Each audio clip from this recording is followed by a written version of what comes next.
देखिए आपका सिलेबस एक बार इसको हम देख लेते हैं। और ये रिवाइज्ड है ना, रिवाइज इंफॉर्मेटिक प्रैक्टिसेस। ये फर्स्ट वाला नहीं है जो फर्स्ट आया था, ये रिवाइज वाला है। तो मार्क्स का डिस्ट्रीब्यूशन तो नहीं है, डेटाबेस क्वेरी यूजिंग एसक्यूएल, ये 25 मार्क्स का ही रहेगा। ठीक है, जो पोर्शन कम हुआ है वो अपनी जगह पर है, लेकिन डिस्ट्रीब्यूशन कोई इससे इफेक्ट नहीं आएगा। वो उतना कुछ नहीं है ना, 25 मार्क्स का ही है। और अभी जो हम पढ़ रहे हैं वो second unit database query using SQL. इसमें हमने अभी जो पढ़ा था वो था रिवीजन पार्ट ना। हमारा जो चैप्टर चल रहा था वो रिवीजन के नाम से ही था, माई रिवीजन 2। वो हमने एक बार कर लिया, ताकि आप देखिए इसमें जब क्वेश्चंस होते हैं तो वो क्वेश्चन मतलब क्या होता है, टेबल टेबल होता है, और टेबल पर बेस्ड क्वेश्चंस होते हैं जिसमें क्वेरीज और आउटपुट के क्वेश्चन होते हैं। तो 11th का भी ऑटोमेटिकली उसमें कवर होता है, क्योंकि टेबल बनाना, डेटाबेस बनाना, टेबल में कुछ स्ट्रक्चर में चेंज करना, ये सब चीज़ें 11th के सिलेबस की है। इसलिए वो पूरा एक बार हमने रिवीजन टूर उसको पढ़ा है। ठीक है। और अब जो आपको अभी यहाँ पर जो सिलेबस दिया उसमें आपके कुछ अलग अलग फंक्शंस हैं, जैसे कि math function, text function, date function, aggregate functions and querying and manipulating database using group by, having, order by. ये तो हमने लास्ट ईयर भी पढ़े हैं 11th में भी। इसमें कुछ थोड़ा सा इन्होंने एडवांस दिया है ना यहाँ पर, बाकी पढ़ा हुआ है ये भी 11th में। तो ये कुछ फंक्शंस आपको दिए हैं कि इनको आप कैसे यूज़ करें अपने प्रोग्राम्स में, अपनी क्वेरीज में।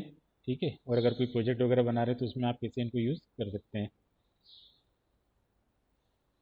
ये भी हमारा चैप्टर पहले पढ़ा हुआ है एक बार, तो ये दूसरी बार पढ़ रहे हैं हम ना। तो जिन्होंने पहले पढ़ रखा है उनका तो ये रिवीजन होगा। और कुछ स्टूडेंट्स हैं वो पहली बार पढ़ रहे हैं, उनमें भी कुछ स्टूडेंट्स हैं जो अभी भी नहीं आते हैं, जैसे हिमांशु कुमावत है, वो अभी भी नहीं आता है। ठीक है ना, पहली बार में भी नहीं था और रिवीजन में भी नहीं है। तो प्रॉब्लम ही है ना। और टी हम नेक्स्ट चैप्टर हम पढ़ने जा रहे हैं, चैप्टर 6 माई स्क्वेल फंक्शंस। तो फंक्शंस क्या होते हैं, देखिए फंक्शंस तो ये होते हैं, फंक्शन होते हैं आपके that perform a specific task. ठीक है, पहले से कुछ मतलब कोड होता है। ठीक है, माई स्क्वेल में कुछ फंक्शंस हैं जो कि क्या है, बिल्ट इन फंक्शंस है। बिल्ट इन मतलब the function that is provided by the MySQL. ठीक है, तो वो फंक्शन है, उसको आप सिंपली क्या करते हैं, अपने यूज़ कर लेते हैं क्वेरीज में। ठीक है, आप यूज़ करते हैं वो, and the function perform a specific task. Code वगैरह सब कुछ लिखा हुआ है कि वो कैसे इस टास्क को परफॉर्म करेगा, वो कोड वहाँ पे लिखा हुआ होता है। आपको उसके लॉजिक में जाने की ज़रूरत नहीं होती है। आप सिंपली क्या करते हैं, उस फंक्शन को यूज़ करते हैं और फंक्शन उस टास्क को परफॉर्म कर देता है। ठीक है, तो ये फंक्शन तो ये मतलब ये हो गया कि जो एक स्पेसिफिक टास्क को परफॉर्म करें। ठीक है, और दूसरा ये है कि you can call the function any number of times. आपको जब भी रिक्वायरमेंट है, जब भी आपको ज़रूरत है, आप उस फंक्शन को कॉल कर सकते हैं। उसका कोई बाउंडेशन नहीं होता है कि एक फंक्शन को आप कितनी बार कॉल करेंगे, ऐसा कुछ नहीं है। बने बनाए फंक्शन है, आप चाहें जितनी बार इनको कॉल कर लें। तो इस पे फर्स्ट वन जो हम पढ़ रहे हैं वो है टेक्स्ट और string functions. The string functions of MySQL can manipulate the text string in many ways. Okay? And some commonly used string functions are, तो आपके पास अगर कोई टेक्स्ट है या स्ट्रिंग है, फॉर एग्जांपल जैसे कि आपने लिखा स्टूडेंट नेम, एम्प्लॉय नेम ना, this is the information of string और टेक्स्ट टाइप। ठीक है, आप क्या कर सकते हैं, you can convert the name into upper case letter, lower case letter, and you can find out the length of the name. तो इस तरह के वर्क्स आप इसके ऊपर कर सकते हैं। ठीक है, उसमें से आप कुछ सब स्ट्रिंग निकाल सकते हैं कि जैसे एक नेम है उसका कुछ सब स्ट्रिंग निकालना है तो वो निकाल सकते हैं। उससे कुछ लेफ्ट करेक्टर ले सकते हैं, कुछ राइट साइड के करेक्टर्स ले सकते हैं। इस तरह से आप उसमें से कर सकते हैं। यहाँ पे जो मैं अभी पढ़ा रहा हूँ ये एक्चुअल में उस समय हमने बना लिया था जब ये बुक मार्केट में थी भी नहीं, तभी ये चैप्टर हमने बना लिए थे। और अकॉर्डिंग टू सिलेबस है, मतलब तो ऐसा कुछ नहीं है, जो बुक में भी यही दिए हुए हैं फंक्शंस। ये है कि बुक में एग्जाम्पल आपको कुछ अलग मिलेंगे, यहाँ हमने पहले प्रिपेयर कर लिए थे तो एग्जाम्पल कुछ अलग हैं। ठीक है ना। तो हमारा जो एम है यहाँ पर वो फंक्शन को समझना है, ना कि कोई एग्जाम्पल रटना है हमें कि बुक वाला एग्जाम्पल से ही करना है या उसी से पढ़ना है। ठीक है, तो हमारा एम तो यहाँ पर है कि जो फंक्शन है उसको कैसे यूज़ करना है। और इससे आपको एक एडवांटेज ये होगा कि जो मैंने बनाया है ये और जो आपकी बुक में दिया है वो एग्जाम्पल अलग अलग होने से एडवांटेज ये है कि आप ज़्यादा प्रैक्टिस कर सकते हैं। यहाँ जो हम पढ़ा रहे हैं उसकी प्रैक्टिस भी आप कर सकते हो, और जो बुक में दिया उसकी प्रैक्टिस भी कर सकते हो, तो आपके पास क्वेश्चंस करने के लिए वो ज़्यादा हो गए हैं। ठीक है ना, एग्जाम्पल करे कराए हैं वो आपको खाली प्रैक्टिकल कर करके देखने हैं, तो वो आपको ज़्यादा मिलेगा और क्वांटिटी बढ़ गई उसकी।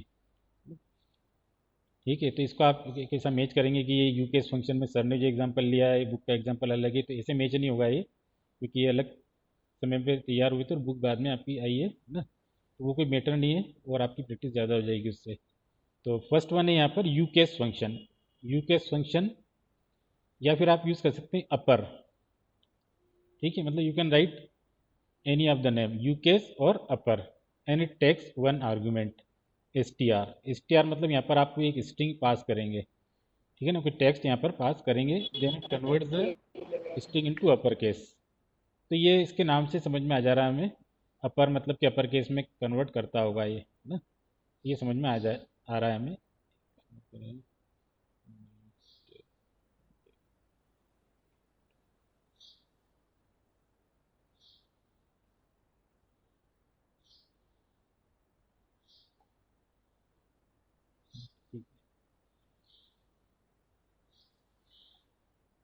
ठीक है, returns the argument in upper case, that is it changes all the characters of the passed string to upper case. ठीक है, तो अपर केस लेटर में ये पूरे इसको कन्वर्ट कर देगा, है ना। तो कुछ एग्जांपल्स हैं, ये सब प्रैक्टिकल इम्प्लीमेंटेशन है, उसी के स्क्रीनशॉट है ना। ठीक है, तो आपने लिखा है सिलेक्ट अपर और फिर आपने यहाँ लिखा है इन्फॉर्मेटिक्स। तो अभी रिजल्ट यहाँ पे डिस्प्ले हुआ आपके सामने स्क्रीन पर, तो ये जो आया है रिजल्ट यहाँ पर informatics, now informatics is displaying in upper case letter, ये पूरा कन्वर्ट हो गया। ठीक है, कैपिटल लेटर में चेंज हो गया ये। अब आप क्या करना चाहते हैं, आप इस फंक्शन को किसी टेबल के ऊपर भी यूज़ करना चाहते हैं तो आप वो भी कर सकते हैं। फॉर एग्जांपल आपने यहाँ पे यूज़ कर लिया यू केस, पिछले वाले कोड में हमने लिखा था अपर, अब बार हमने लिखा यू केस नेम। नेम यहाँ पर जो है आपका वो क्या है, कॉलम नेम है from E M P table. तो आप देख सकते हैं कि जो नेम्स हैं वो क्या में आ गए, कैपिटल लेटर में आ गए। तो ये क्या होते हैं कि जब आप कुछ रिपोर्ट्स वगैरह जनरेट करते हैं, अब ये सब नाम स्मॉल लेटर में दिख रहे हैं, अच्छे नहीं लग रहे हैं, तो आप उसको कैपिटल में चेंज करवा सकते हैं बाय यूजिंग द यूकेस और अपर फंक्शन। तो ये जब वहाँ पर डिस्प्ले होंगे इन अपर अपर केस लेटर, तो वो टाइम बीइंग होगा, मतलब कि एक रिपोर्ट्स के लिए होगा, बाकी एक्चुअल में जो आपने टाइप करा है वो स्मॉल लेटर में टाइप करा और स्मॉल में ही है वो, है ना?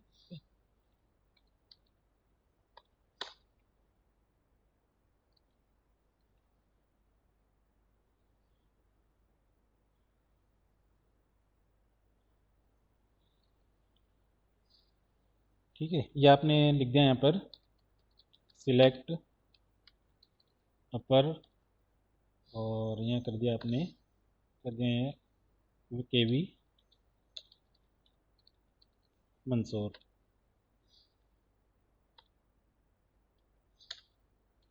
ठीक है, अगर आपने सिलेक्ट अपर के वी मंसूर स्मॉल लेटर था, यहाँ पे जब आप देख रहे हैं तो आउटपुट कैसा आ गया, यहाँ कैपिटल लेटर में आउटपुट आ गया के वी मंसूर। अब मान लीजिए आपको टेबल यूज़ करते हैं इसके अंदर, सिलेक्ट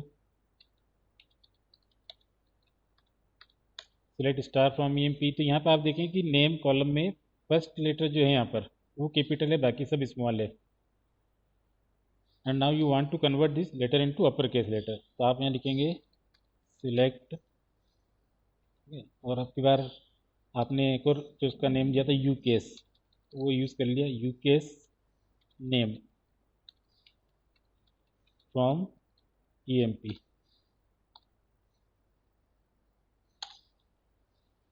आप देख सकते हैं जितने भी नेम्स हैं ये कैसे आ गया, अब यहाँ पर कैपिटल लेटर में डिस्प्ले हो गए। तो आप टेबल के कॉलम्स की इंफॉर्मेशन के ऊपर भी इसको यूज़ कर सकते हैं, और या फिर इस तरह से कोई टेक्स्ट आपने लिखा है तो उसके ऊपर भी यूज़ कर सकते हैं फंक्शंस को। ये हो गया हमारा अपर फंक्शन और यूकेस फंक्शन। तो नेक्स्ट इसी का जस्ट अपोजिट है लोअर और एल केस। ठीक है, तो lower and take one argument of string type S T R, या फिर आप लिख सकते हैं एल केस और S T R. returns the argument str in lower case, that is it changes all the characters of the pass string to lower case।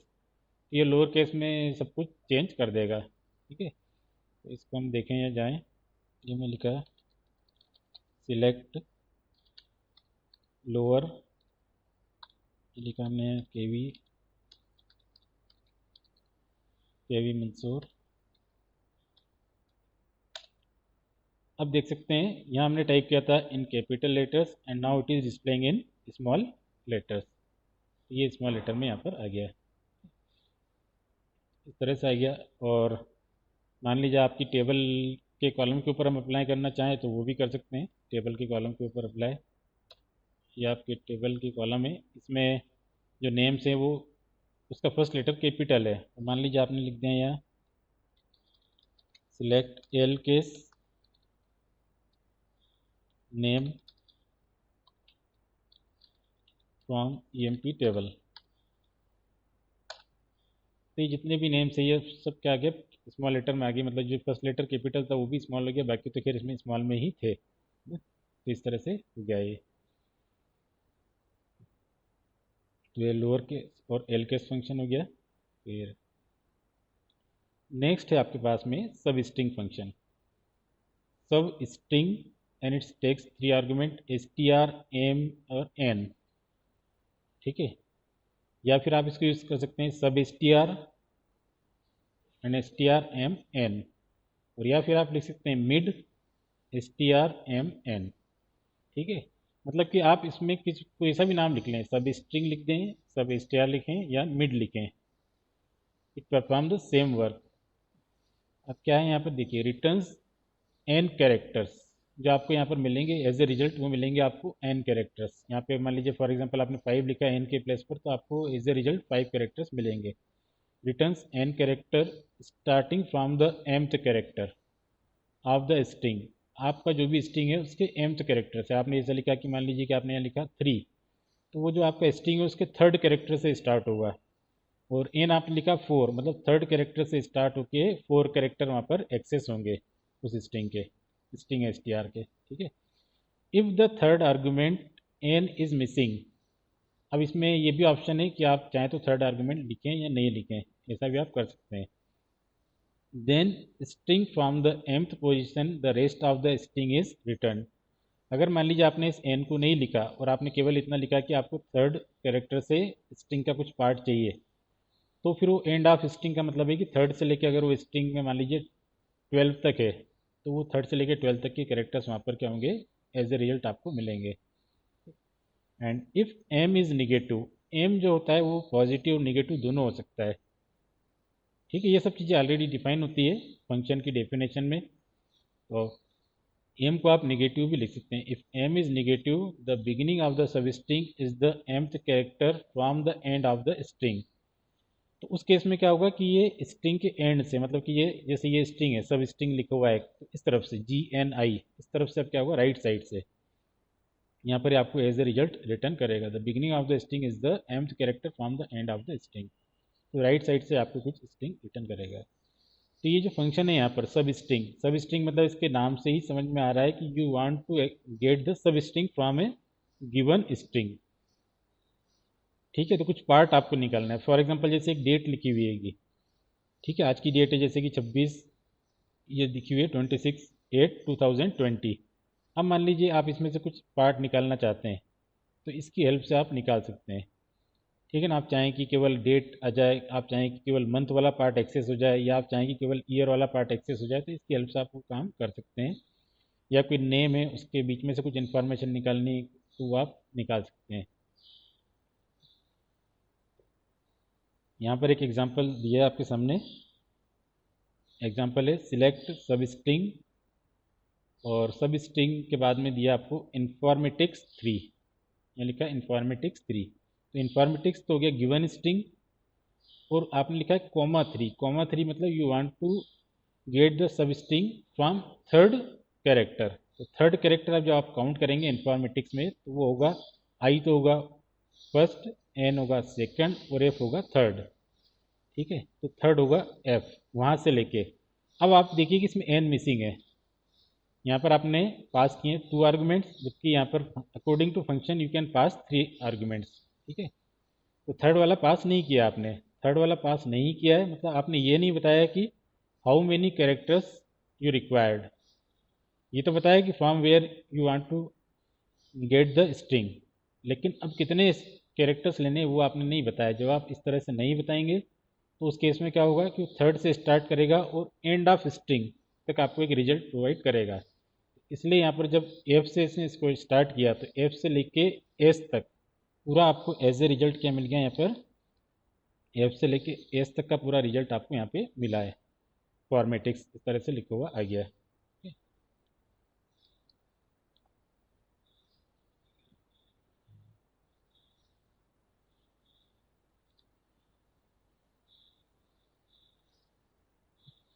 इस तरह से ये लिखा हुआ आ गया। तो इसको हम यहाँ देख लें, जैसे हमने लिखा सिलेक्ट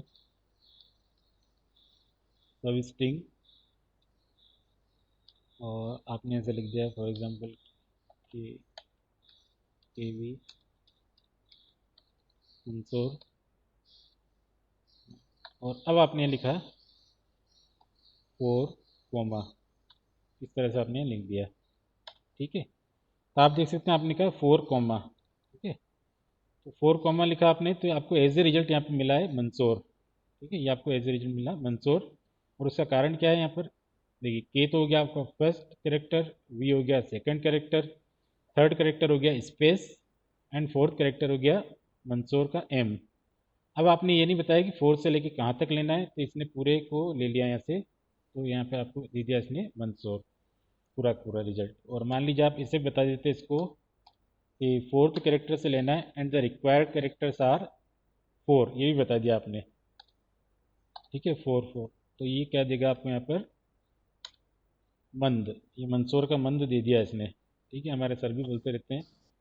तो ये क्या आ गया यहाँ पर मंसूर का मंद, तो ये मिल गया आपको 4 कैरेक्टर दे दिया आपने। तो तीनों आर्गुमेंट भी लिख सकते हैं, दो भी लिख सकते हैं यहाँ पे।